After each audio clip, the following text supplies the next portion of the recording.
Atomic habits, जीवन परिवर्तन गर्ने साना बानीहरूको विज्ञान। कल्पना गर्नुहोस्, आज बिहान उठ्दा तपाईले एउटा मात्र निर्णय गर्नुभयो, मोबाइल 5 मिनेट कम चलाउने र त्यसको सट्टा एउटा पाना किताब पढ्ने।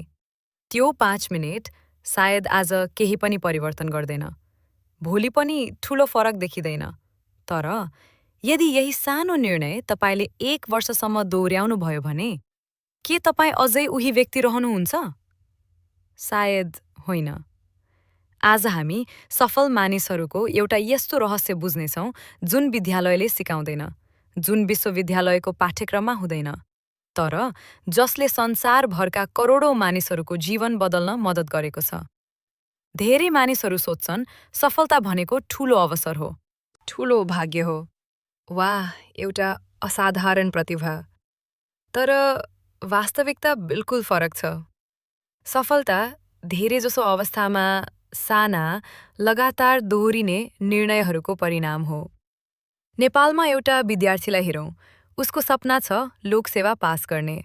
ऊ एकैचोटि 12 घण्टा पढ्ने योजना बनाउँछ। पहिलो दिन जोश धेरै हुन्छ, दोस्रो दिन थकाइ सुरु हुन्छ, तेस्रो दिन साथीहरूको फोन आउँछ, चौथो दिन योजना रोकिन्छ। 1 हप्तापछि सबै पहिले जस्तै। अब अर्को विद्यार्थीलाई हेरौँ, उसले केवल एउटा निर्णय गर्छ, हरेक दिन 30 मिनेट मात्र पढ्ने। कुनै दिन छुट्दैन। 1 महिना, 3 महिना, 6 महिना, 1 वर्ष, अन्ततः सफलता कसले पाउँछ? अक्सर दोस्रो व्यक्तिले, किनभने सफलता उत्साहले होइन, निरन्तरताले बनाउँछ। यही कुरा व्यवसायमा पनि लागू हुन्छ। कल्पना गर्नुहोस्, पोखराको एउटा सानो कफी पसल। पहिलो दिन 2 जना ग्राहक, दोस्रो दिन 4 जना। त्यसपछि मालिकले एउटा सानो निर्णय गर्छ, हरेक ग्राहकलाई मुस्कुराएर स्वागत गर्ने, नाम सम्झने, सफा वातावरण राख्ने, गुणस्तरमा सम्झौता नगर्ने। यी सबै साना निर्णय हुन्, तर 2 वर्षपछि त्यही सानो पसल सबैभन्दा लोकप्रिय कफी हाउस बन्छ। किन? किनकि विश्वास एकै दिनमा बन्दैन, बानीबाट बन्छ। अब एउटा प्रश्न, किन धेरै मानिसहरू आफ्नो लक्ष्यसम्म पुग्दैनन्? के उनीहरू कमजोर छन्? के उनीहरू अल्छी छन्? सधैँ होइन, प्राय उनीहरू गलत प्रणालीमा काम गरिरहेका हुन्छन्। हामी परिणाममा प्रेम गर्छौँ, तर प्रक्रियालाई बेवास्ता गर्छौँ। हामी पदक चाहन्छौँ, तर अभ्यास गर्न चाहदैनौँ। हामी राम्रो स्वास्थ्य चाहन्छौँ, तर नियमित हिँड्न बिर्सिन्छौँ। हामी आर्थिक स्वतन्त्रता चाहन्छौँ, तर दैनिक खर्चको हिसाब राख्दैनौँ। जीवन हाम्रो चाहनाले बदलिँदैन। जीवन हाम्रो दैनिक व्यवहारले बदलिन्छ। यदि तपाईँ अहिले विद्यार्थी हुनुहुन्छ, यो कथा तपाईको हो। यदि तपाईँ जागिर खोज्दै हुनुहुन्छ, यो कथा तपाईको हो। यदि तपाईँ व्यवसाय गर्दै हुनुहुन्छ, यो कथा पनि तपाईको हो।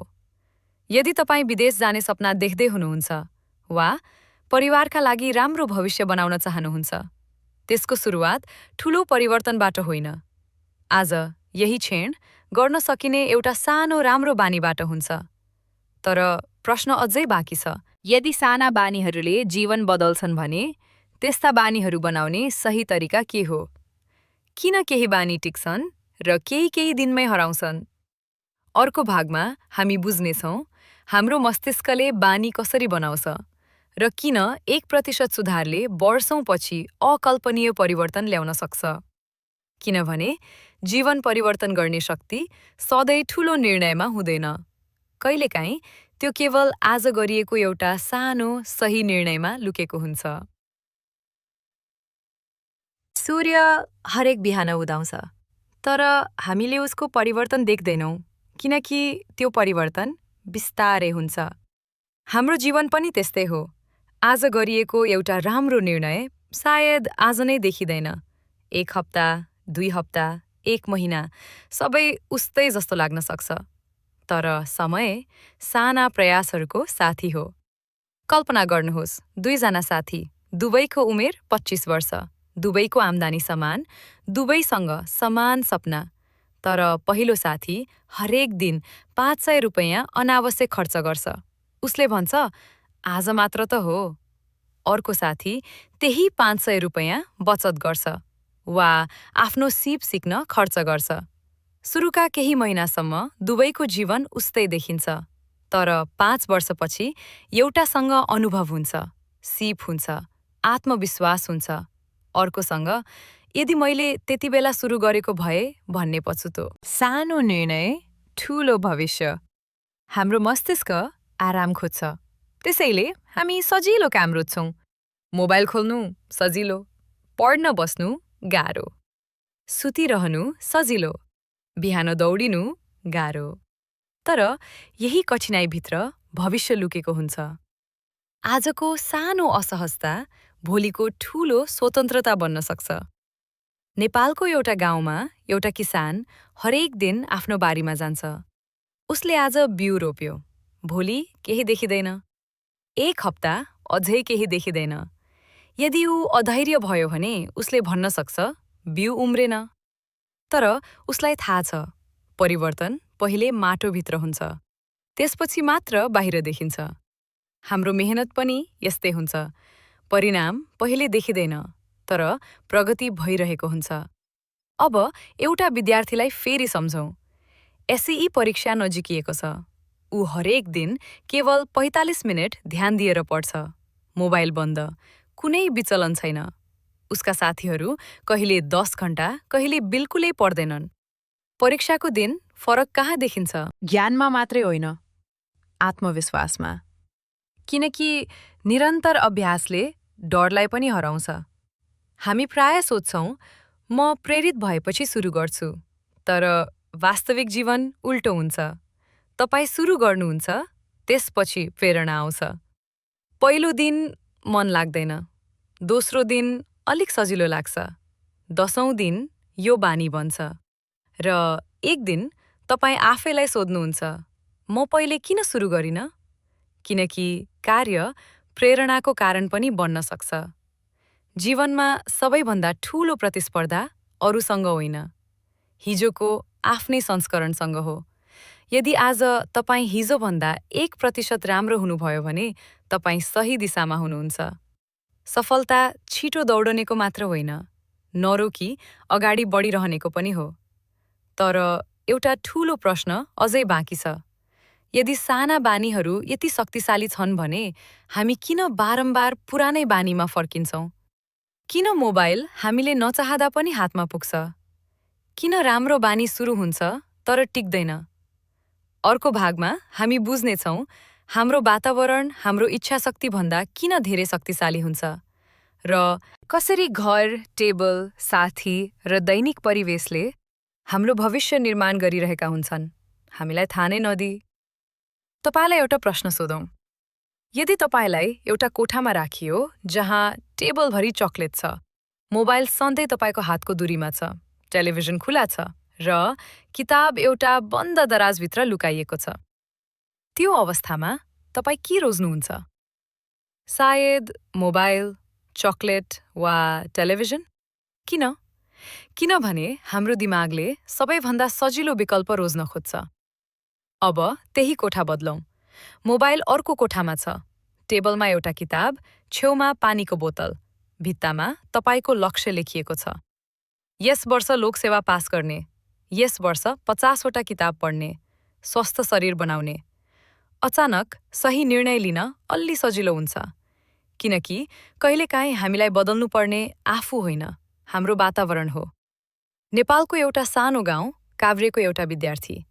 घरमा टेलिभिजनको आवाज, साना भाइ-बहिनी खेलिरहेका छन्, बाहिर साथीहरू क्रिकेट खेल्दैछन्। ऊ पढ्न चाहन्छ, तर ध्यान केन्द्रित गर्न सक्दैन। त्यसपछि ऊ हरेक बिहान 1 घण्टा विद्यालयको पुस्तकालय जान थाल्छ। के परिवर्तन भयो? ऊ होइन, ऊ बसेको वातावरण। र त्यही परिवर्तनले उसको नतिजा बदल्यो। हामी प्राय भन्छौँ, मसँग इच्छाशक्ति छैन, तर सायद समस्या इच्छाशक्तिको होइन, वातावरणको हो। यदि घरभरि जङ्क फुड छ भने स्वस्थ खाना खान गाह्रो हुन्छ। यदि मोबाइल सुत्ने बेलामा सिरानी मुनि छ भने चाँडै निदाउन गाह्रो हुन्छ।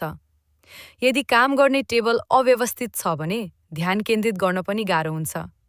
सानो परिवर्तन, ठूलो प्रभाव। काठमाडौँमा एउटा युवा सधैँ भन्थ्यो, म जिम जान्छु, तर हरेक बेलुका थाकेको महसुस हुन्थ्यो। एक दिन उसले एउटा निर्णय गर्यो। राति सुत्नु अघि जुत्ता, जिमको झोला र पानीको बोतल ढोकाको छेउमा राखिदियो। अर्को बिहान बहाना बनाउन गाह्रो भयो, किनकि सुरुवात पहिले नै तयार भइसकेको थियो। याद गर्नुहोस्, हामी सधैँ सही निर्णय गर्दैनौँ, तर यदि सही निर्णय सजिलो बनाइयो भने हामी धेरै पटक त्यही निर्णय गर्छौँ। त्यसैले यदि तपाईँ धेरै पढ्न चाहनुहुन्छ, किताब देखिने ठाउँमा राख्नुहोस्। यदि धेरै पानी पिउन चाहनुहुन्छ, पानीको बोतल सधैँ नजिक राख्नुहोस्। यदि मोबाइल कम चलाउन चाहनुहुन्छ, चार्जर अर्को कोठामा राख्नुहोस्। साना परिवर्तनहरू, ठूला परिणामहरू। जीवन भाग्यले मात्रै बन्दैन। हामीले दैनिक देख्ने, छुने र दोहोर्याउने कुराहरूले पनि हाम्रो भविष्य लेखिरहेका हुन्छन्। तपाईँ आज आफ्नो वरिपरिको संसारलाई कस्तो बनाउँदै हुनुहुन्छ? किनकि भोलिको तपाईँ आजको वातावरणमै बिस्तारै निर्माण हुँदैछ। तर अझै एउटा रहस्य बाँकी छ। हामी किन 2 दिन राम्रो गर्छौँ र तेस्रो दिन सबै छोडिदिन्छौँ? के अनुशासन जन्मजात हुन्छ वा अनुशासन पनि सिक्न सकिने सिप हो? अर्को भागमा हामी बुझ्नेछौँ किन निरन्तरता प्रेरणाभन्दा शक्तिशाली हुन्छ र कसरी एउटा सानो दैनिक प्रणालीले वर्षौंको सपना वास्तविकतामा बदल्न सक्छ। बारम्बार दोहोरिएको प्रयास, यही सफलताको वास्तविक बाटो हो। पोखराकी एक युवती हरेक दिन केवल 30 मिनट अंग्रेजी अभ्यास गर्थिन्। कहिले 4 घण्टा होइन, केवल 30 मिनट। 1 वर्षपछि उनी विदेशी ग्राहकसँग ढुक्कसँग कुरा गर्न थालिन्। उनी प्रतिभाशाली भएर होइन, निरन्तर भएर सफल भइन्। सफलता धेरै पटक, एकैपटक ठूलो प्रयासबाट होइन, साना तर नरोकिने प्रयासबाट जन्मिन्छ। हामीमध्ये धेरैले एउटा गल्ती गर्छौँ। एक दिन छुट्यो भने हामी भन्छौँ, अब त सबै बिग्रियो। तर एउटा दिन छुट्नु असफलता होइन। लगातार 2, 3, 4 दिन छोड्नु त्यो समस्या हो। याद राख्नुहोस्, यदि आज छुट्यो भने भोलि फेरि सुरु गर्नुहोस्। बानी पूर्णताले होइन, फर्केर आउने क्षमताले टिक्छ। एउटा नदीलाई हेर्नुहोस्। एकै दिनमा पहाड काट्दैन, तर वर्षौंसम्म निरन्तर बगिरहन्छ र अन्ततः ढुङ्गालाली समेत आफ्नो बाटो दिन बाध्य बनाउँछ। तपाईको दैनिक बानी पनि यस्तै हो। सायद आज सानो देखिन्छ, तर भोलि त्यसैले तपाईको पहिचान बनाउनेछ। अब आज आफ्नो जीवनलाई हेर्नुहोस्। तपाईँ हरेक दिन कुन बानी दोहोर्याइरहनु भएको छ? त्यही तपाईको भविष्य हो। यदि हरेक दिन अलिकति सिक्नुहुन्छ भने तपाईँ सिक्ने व्यक्ति बन्नुहुन्छ। यदि हरेक दिन अरूलाई सहयोग गर्नुहुन्छ भने तपाईँ विश्वासिलो व्यक्ति बन्नुहुन्छ। यदि हरेक दिन आफ्ना सपनातर्फ सानो पाइला चाल्नुहुन्छ भने एक दिन त्यही पाइला तपाईको जीवनको सबैभन्दा ठूलो यात्रा बन्नेछ। जीवन एकै दिनमा बदलिँदैन, तर हरेक दिन गरिएका साना निर्णयहरूले बिस्तारै हाम्रो भविष्य लेखिरहेका हुन्छन्। आज तपाईले 1% राम्रो बन्ने निर्णय गर्नुभयो भने त्यो पर्याप्त छ। किनकि महानता एकैपटक आउने उपलब्धि होइन, यो हजारौं साना सही निर्णयहरूको योगफल हो। त्यसैले आज सुरु गर्नुहोस्। सानो सुरु गर्नुहोस्, तर नरोकिनुहोस्। किनकि भोलिको असाधारण जीवन आजको साधारण बानीबाट सुरु हुन्छ। यदि यो भिडियोले तपाईलाई केही नयाँ सोच्न प्रेरित गर्यो भने लाइक गर्नुहोस्। कमेन्टमा लेख्नुहोस्, आजदेखि म सुरु गर्छु। यस्तै जीवन परिवर्तन गर्ने नेपाली डकुमेन्ट्रीहरूको लागि सब्स्क्राइब गर्न नबिर्सनुहोस्। फेरि भेटौँला अर्को प्रेरणादायी यात्रामा। धन्यवाद। धेरै मानिसहरू नयाँ वर्ष सुरु भएपछि ठूला लक्ष्य बनाउँछन्। बिहान 5 बजे उठ्ने, व्यायाम गर्ने, किताब पढ्ने, नयाँ भाषा सिक्ने। सुरुका केही दिन सबै राम्रो चल्छ, तर केही दिनपछि सबै फेरि पुरानै हुन्छ। किन? किनकि हामी प्रेरणामा भर पर्छौं। तर प्रेरणा मौसम जस्तै हो। कहिले आउँछ, कहिले हराउँछ। कल्पना गर्नुहोस् एउटा किसानलाई।